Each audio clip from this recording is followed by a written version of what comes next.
Hey, it's Joe. I know in a lot of my past videos, I've talked about the power of journaling kind of in passing. But today, I really want to dive deep and show you what journaling really can do in your life, how it can move that needle, and how this really simple but powerful habit can transform your life. I know it's done it for me, and I know it can do it for you as well. You know, I used to think that journaling was just for hopeless romantics and pining teenage girls, right?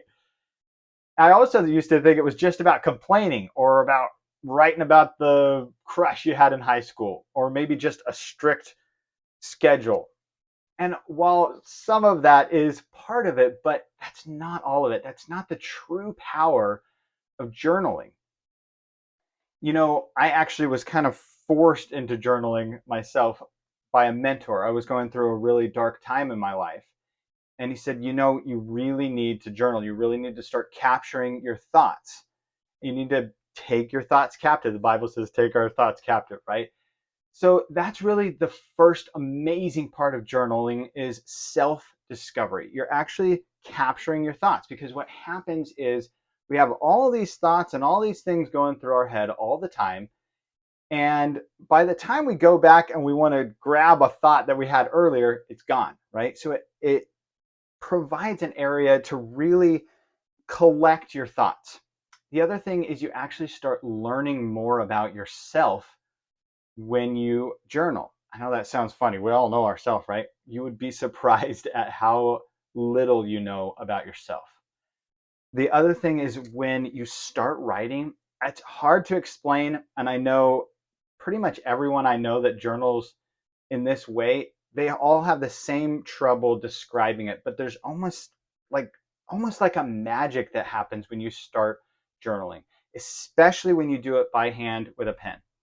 You can do the online journals, you can take your notes, but there's not the same power as actually taking physical notes in a paper journal. There's something really amazing that happens on that page. It also brings clarity to your mind. When you are able to take your thoughts and put them down on paper, it starts to clear your mind and it starts to get a lot of the stuff that's in there out. And there's a lot of power with that because we've all got so much junk going through our head all the time, right? There is a relief, there is a power in being able to pull those thoughts out, put them down on paper, and then you don't have to keep them in your head all the time. There's also some emotional clarity there because you can start piecing things together. Okay, so this is what I felt this day, this is what I'm feeling this day.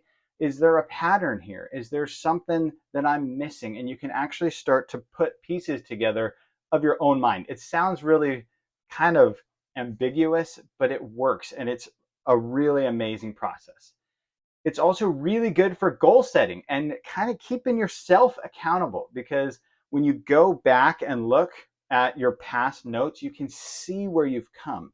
Maybe you can go back and say, oh, yeah, I meant to do that. And you can revisit things that maybe you've overlooked. Or it's a way that you can say, look at how I've grown. I've looked at some of my past journals as like, oh, yeah, I meant to do that, or I meant to implement that, or I meant to talk to that person. But then there's other times where it's like, oh my God, I can't believe I thought that. So it shows you, it kind of gives you a path of where you've been and it shows you a roadmap of growth. It's also really, really amazing for creativity and problem solving because, like I said, our thoughts are fleeting. The thing is, we are always having thoughts. There's always something going through our head. Why do you think you have the best ideas when you're in the shower? Because you're not constrained by anything else. You're not thinking about all these other things. You're just taking a shower. That's something we all have to do, right? So you're stuck in that area. If you can give yourself just 10 minutes a day to get stuck in journaling, then you will be amazed at the creativity and the ability to start solving problems that you thought were immense or you can't overcome them. You'll start to be able to put these pieces together. And then it really takes you to a place of I don't really like the word mindfulness, but I think it's appropriate for this situation because you're focusing in on what you really care about, what's really important. And then the last part that is probably the most important part, they're all important, but what's so important is gratitude. At least everyone, once a day, put something you're grateful for in there. I don't mean you have to start a whole gratitude journal. Just start writing down the things that are going well in your life. Instead of focusing on what you don't have, focus on what you do have. Instead of focusing on what's missing, focus on all of the abundance that you have. We all have something to be grateful for. And when you start to compound that gratefulness, your life starts to change. Now, I will say that journaling is a process. When you first get started, it can be difficult for the first couple of days or couple of weeks because it feels different. Every time we do something different, it takes some time to get used to. Maybe it feels kind of awkward. But when you get into the rhythm of it, I promise that this will be a life-changing habit for you. Just stick to it every day, and you will be amazed at the power of journaling. Thank you guys so much for watching. Keep growing and empowering those around you one mind at a time.